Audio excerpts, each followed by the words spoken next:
At our big family Christmas, I helped cook, set up the tree, and even paid for the catering. Right before dinner, my mom raised her voice and said, "You're just a guest in this family now. Don't overstay." My stepfather nodded. My sister looked away. I didn't cry. I just walked inside, grabbed my bag, and pulled the plug on everything they took for granted.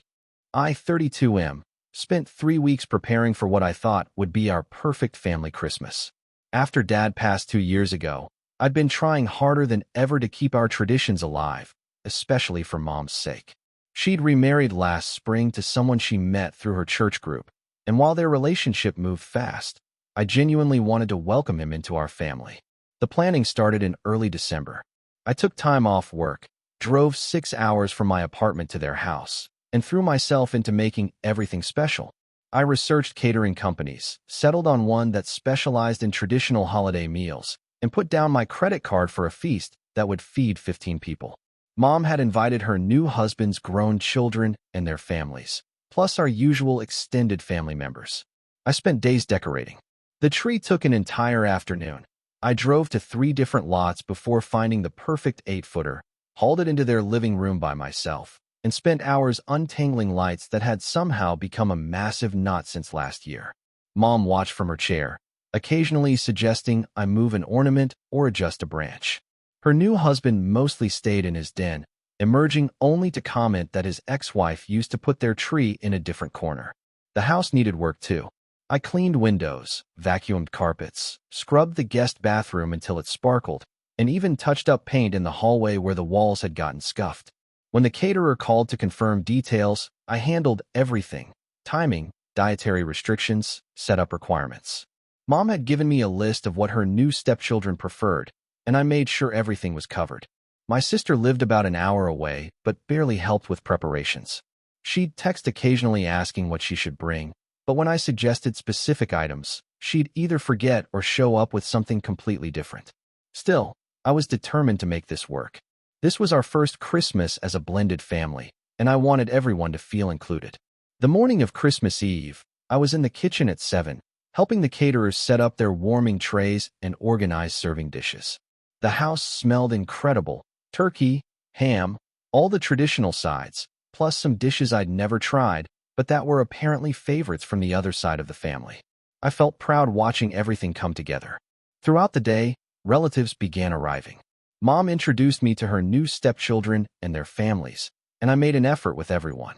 I asked about their jobs, their kids' schools, their holiday traditions. Some seemed genuinely friendly, others politely distant, but I kept trying. This was what Dad would have wanted: our family growing, not shrinking. My sister arrived with her boyfriend around 4, immediately gravitating toward the appetizers I'd arranged on the dining room table. She complimented the decorations, but didn't offer to help with anything that still needed finishing touches. I was running around making sure everyone had drinks, that the music was at the right volume, that Uncle Paul had found a comfortable chair for his back problems. As evening approached, I realized I felt more like hired help than a family member. Mom was focused entirely on her new husband's comfort and making sure his children felt welcomed. She kept asking if they needed anything, if the temperature was okay for them, if they liked the food selections. Meanwhile, I was the one actually making sure glasses stayed filled and empty plates got cleared. The moment that changed everything happened right before we sat down for dinner.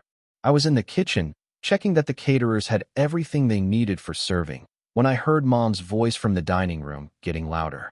She was talking to someone, but I couldn't make out words clearly, so I stepped closer to listen. She was speaking to me, but addressing the room. Mom announced that while she appreciated all my help with preparations, I needed to understand that things were different now. She had a new family to consider, and I was essentially a guest in their home now. Her voice carried that tone she used when she wanted to sound final about something. She continued, saying that I shouldn't assume I could just take over their holidays going forward, and that I'd done enough for one day. Her new husband nodded along, adding that they had their own way of doing things, and that next year they'd probably handle Christmas differently. He suggested that maybe I should think about starting my own traditions instead of trying to recreate the past. I stood in the kitchen doorway, feeling like I'd been punched in the stomach. Around the dining room table, my extended family sat quietly, some looking down at their plates, others glancing between Mom and me with uncomfortable expressions.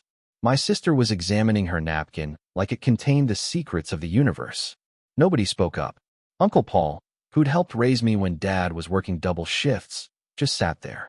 My cousin Sarah, who I'd driven to the airport countless times and helped move apartments, found something fascinating about the wall behind my head to stare at. But it was my sister's reaction that hurt most. When Mom finished her speech, she looked directly at her, clearly expecting some kind of support or agreement.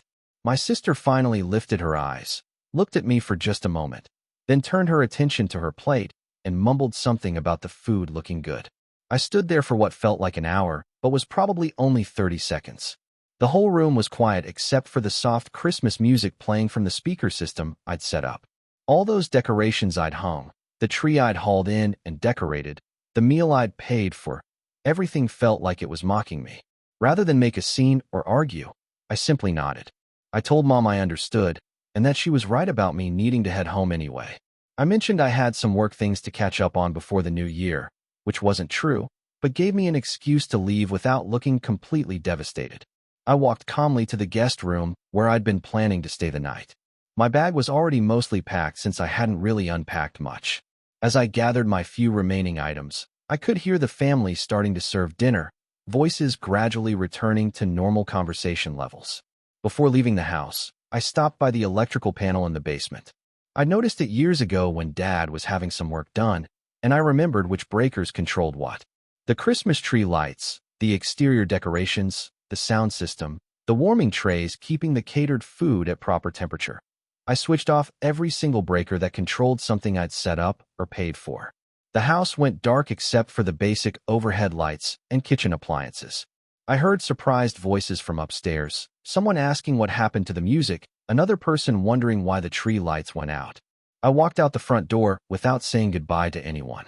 The temperature had dropped significantly, and my breath was visible in the cold air as I loaded my car. Through the dining room window, I could see my family gathered around the table with flashlights from their phones, trying to figure out what had gone wrong. The drive home took 6 hours, but I needed that time to process what had happened. I kept replaying Mom's words, trying to understand how I'd misread the situation so badly. Had she been feeling like I was overstepping all along? Had her new husband been complaining about my involvement behind my scenes? Update 1. The next morning, Christmas Day, my phone started buzzing early. Text messages from various relatives who'd been at dinner, missed calls from Mom, even a message from my sister asking what had happened to the power. I ignored all of them and went for a long run instead. Around noon, Mom called repeatedly until I finally answered. She was furious about the power situation, demanding to know what I'd done and insisting I drive back to fix it. She said their Christmas morning was ruined, that the coffee maker wasn't working, and that her new step-grandchildren were disappointed about the tree lights being out. I explained calmly that I'd simply turned off the electrical circuits that were running things I'd paid for or set up, since she'd made it clear I was just a guest and shouldn't be taking over their holidays. If they wanted those things working, they were welcome to figure out how to turn them back on themselves. The conversation got heated. Mom accused me of being childish and vindictive, of ruining Christmas for everyone over a simple misunderstanding. She claimed she'd never meant to hurt my feelings, that she was just trying to establish boundaries with her new family situation. I told her that boundaries were exactly what I was establishing too. If I was a guest in their family, then I'd act like a guest going forward, which meant not taking on the financial burden and physical labor of hosting their holidays. My sister called that afternoon, sounding frustrated. She wanted to know why I'd left so suddenly and caused all this drama. When I explained what Mom had said, she dismissed it as me being oversensitive. She pointed out that Mom was adjusting to a new marriage and probably just expressed herself poorly. I asked why she hadn't said anything when Mom was talking to me like that in front of everyone. She got quiet for a moment, then said she hadn't wanted to make things worse by getting involved. She suggested I should just apologize and smooth things over. That family was more important than pride. That conversation ended with me realizing my sister valued peace over principles. She'd rather I absorb whatever treatment kept everyone else comfortable than stand up for myself if it might create tension. Update 2. By New Year's week, the family dynamics had shifted in ways I hadn't expected. Several relatives who'd been at Christmas dinner started reaching out privately. Uncle Paul called to apologize for not speaking up, admitting he'd been shocked by how Mom treated me but didn't want to cause a scene in front of the new family members. Cousin Sarah texted saying she'd felt terrible watching the whole thing unfold, but that she'd been afraid of making things worse for me by getting involved in the moment. She mentioned that several people had talked afterward about how uncomfortable they'd been with Mom's announcement. Most surprisingly, one of Mom's new stepchildren called me directly. She'd gotten my number from Mom's phone and wanted to apologize for her family's role in the situation. She explained that her father had been making comments all week about how I seemed to be trying to take over, and that she suspected he'd been influencing Mom's perception of my involvement. She revealed that after I left, her father had actually seemed pleased about how things went down. He'd made comments about finally having Christmas his way, without someone else's son running the show. This gave me insight into what had really been happening behind the scenes. The power situation had created more problems than I'd anticipated. Apparently, they'd struggled for hours trying to figure out the breaker panel, and eventually had to call an electrician on Christmas Day, paying holiday emergency rates just to get their basic Christmas functioning restored.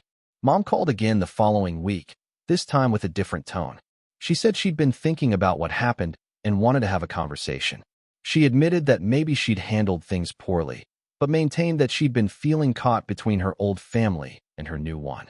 I told her I understood that position was difficult, but that her solution had been to publicly humiliate me after I'd spent weeks and significant money trying to make her new family feel welcomed. I explained that I felt like she'd chosen the easier path of rejecting me rather than dealing with her new husband's apparent discomfort with my involvement. She tried to argue that wasn't what happened, but I pointed out the timing. She'd waited until after I'd done all the work and paid for everything to tell me I was overstepping. If she'd really felt that way, she should have communicated those boundaries weeks earlier. Update 3. 3 months later, the family situation had settled into a new reality. Mom and I talked occasionally, but our relationship was fundamentally different. The easy closeness we'd maintained after Dad's death was gone, replaced by polite but distant interactions. My sister continued pushing for reconciliation, insisting that family holidays weren't the same without me. But when I asked if she'd be willing to host Christmas herself to ensure I felt welcomed, she always found reasons why that wouldn't work for her. The most interesting development was hearing through relatives about how Mom's marriage was progressing. Apparently, her new husband's controlling tendencies extended beyond holiday planning. Several family members mentioned that Mom seemed different in his presence, quieter, more deferential, less like the strong woman who'd raised my sister and me. Uncle Paul admitted he wished he'd spoken up at Christmas, recognizing now that it had been a preview of larger issues. He'd noticed during the dinner that Mom kept looking to her husband for approval before expressing opinions, even about simple things like whether the food was seasoned well. I realized that by walking away and cutting off my support, I'd forced Mom to face the full reality of her new situation without my buffer. She no longer had her son jumping in to handle logistics, solve problems, or provide financial backup when her husband's plans fell short. The following Christmas, they had a much smaller celebration.